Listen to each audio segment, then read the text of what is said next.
uylanib qo'yib uzoq safarga ketmanglar bolalar.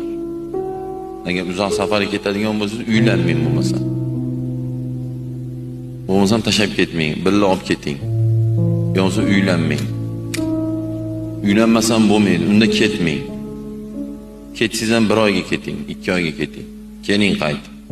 Yillab tashlab ketmang xotinni. Bu gunoh, xotinni tashlab ketish gunoh, mumkin emas. Ikkinchidan, hayotda ko'p eshitib qolyapmiz. Tashlab ketib qolsa, xunuk holatlar bo'lib qolyapti ba'zida. Uni o'zlaringiz eshitgandirsizlar. Shuning uchun tashlab ketmang. Chunki u omonat, Xudoning omonatida xotin. U meni yo dadasini yo katta xolasini omonati emas. Hozir mana kuyov bolaga shu turmushga chiqayotgan qiz Allohning omonati.